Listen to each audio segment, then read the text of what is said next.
pada tanggal 12 November 2025, kami akan melakukan kegiatan simulasi anak dan remaja di Masjid Sultan Agung, Babadan Baru. Melalui permainan tradisional boy-boyan, kami akan mencoba untuk menstimulasi anak dalam 4 domain, yaitu fisik, kognitif, sosial emosional, dan juga moral. Perkembangan anak itu sebenarnya bukan suatu proses yang independen, melainkan terjadi karena interaksi dari banyak hal. Mulai dari tubuhnya, pikirannya, emosinya, sampai lingkungan tempat ia tumbuh. Inilah yang dijelaskan oleh Esther Talen pada Dynamic System Theory. Teori ini menjelaskan bahwa perkembangan anak terjadi karena interaksi dari banyak aspek, mulai dari motorik, kognitif, emosi, sampai lingkungan sosial. Dengan provokasi video, kami ingin membangun pemahaman dasar tentang pentingnya kerja sama tim. Permainan boy-boyan kami pilih karena mendorong koordinasi, strategi, dan kebersamaan. Anak-anak belajar bahwa kemenangan akan bisa diraih dengan kerja sama.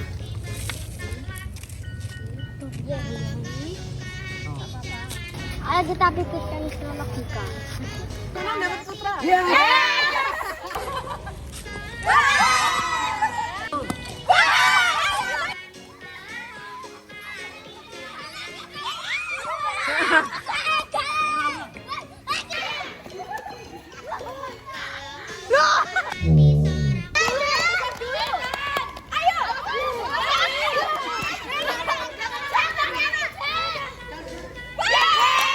Tadi kita habis main apa nih kelompok keren? Oke, tadi apa sih yang bisa kita pelajari dari main boy-boyan? Musun batu. Harus melempar sendal. Untuk merefleksikan kira-kira apa yang bisa teman-teman lihat, apa yang teman-teman rasakan, apa yang teman-teman pikirkan, dan apakah teman-teman merasa sudah menerapkan kekompakan. Ini nggak kopi. Lihat apa tadi? Lihat apapun yang dilihat tadi.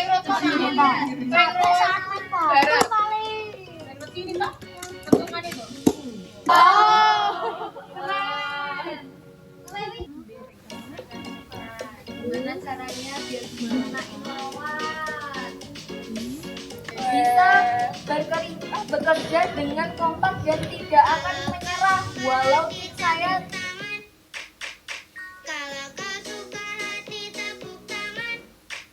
Walaupun aku capek berlari-lari tapi aku tetap happy. Ubur-ubur ikan lele, kalah le, menang kalah nggak apa-apa, yang penting main. Timku adalah temanku. Happy karena main boy-boyan. Alasan kita milih permainan boy-boyan tuh karena lengkap banget nggak sih guys stimulasinya, mulai dari aspek fisik, sosial, terus sampai ke moral. Terus juga karena permainannya sederhana dan nggak butuh banyak alat dan bahan, aku ngerasa secara teknis ini permainan yang cocok nih buat mereka. Tapi aku juga pikir-pikir lagi, kemarin tuh kita kayaknya kurang deh buat nanyain perasaan mereka sebelum dan setelah permainan. Kita cuma nanyain pas setelahnya aja. Terus juga kita lupa tuh nanyain bagian tubuh mana yang sakit. Kan kemarin mereka banyak berkegiatan ya, jadi kayak banyak lari, tapi kita lupa nanyain bagian tubuh mana aja yang mereka rasa kurang nyaman setelah itu. Menurut kalian gimana?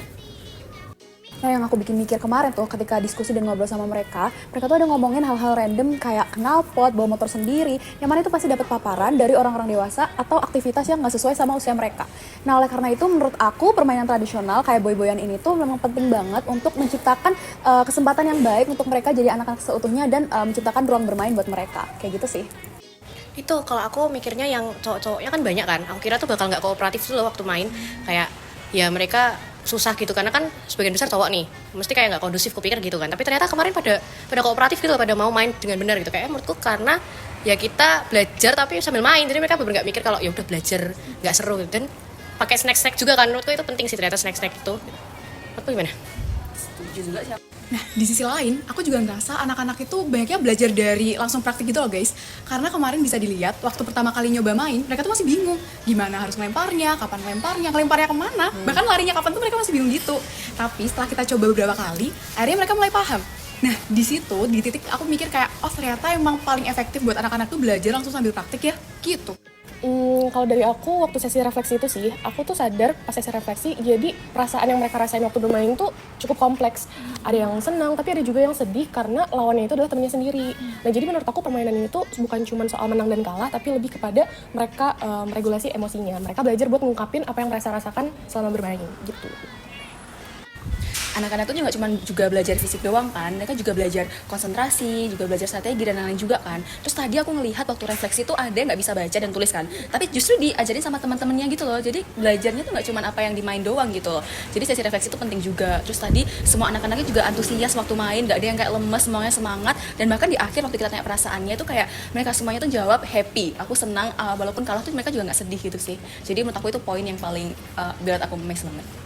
Kalau dari aku sendiri, bagian yang paling aku ingat banget tuh pas kita circle time itu loh teman-teman. Kayak itu kan kita kan nyediain media yang berupa kertas A2 sama beberapa sticky notes. Ternyata media itu benar-benar bisa membantu anak-anak banget buat menguraikan apa yang mereka pikirkan, rasakan, ataupun hal-hal yang mereka alami pada saat itu gitu. Terus kayak aku jadi belajar aja sih kayak media sesederhana itu bisa ngebantu anak-anak buat menguraikan apa yang mereka lalui, mereka rasain. Benar-benar itu sampai pada panjang-panjang nggak sih? Betul, dia kayak bisa ada yang nulis, ada yang gambar juga gitu, jadi lucu.